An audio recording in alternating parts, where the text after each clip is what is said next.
नाभिक रागी योगज अभिक्रियाओं की क्रिया विधियों पर आधारित एक एग्जाम्पल 12.3 आपको आपकी एनसीईआरटी की बुक में दिया गया है। क्वेश्चन को समझने की कोशिश करते हैं क्या है।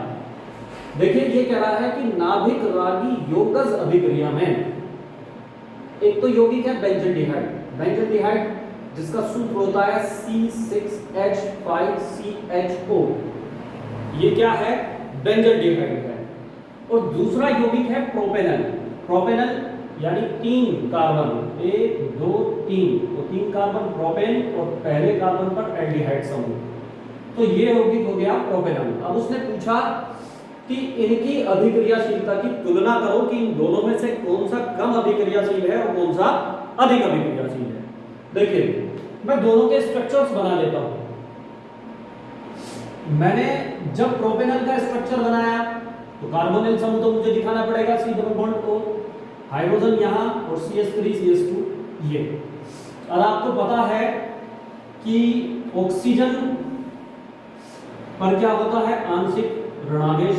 क्यों?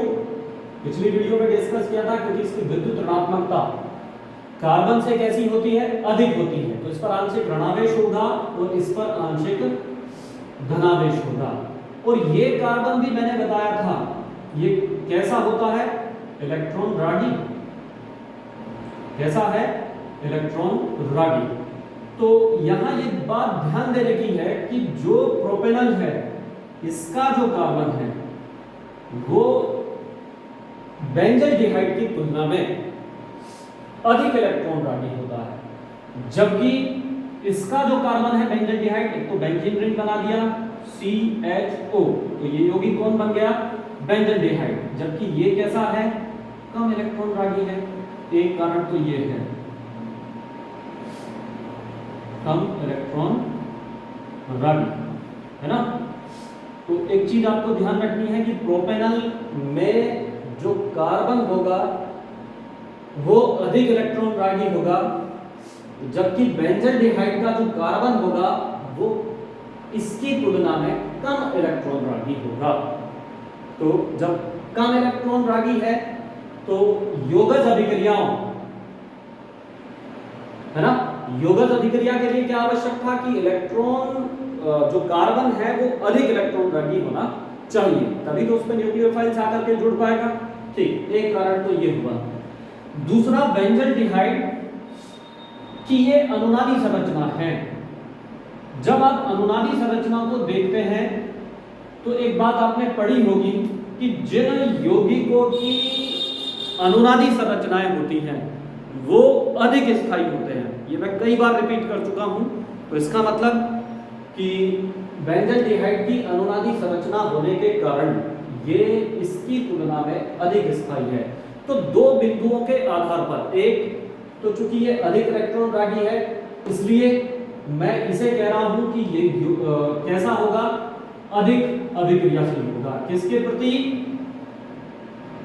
किसके प्रति? नाभिक रागी योगज अभिक्रियाओं के प्रति। ठीक, और ये कम इलेक्ट्रॉन रागी होने के कारण एक।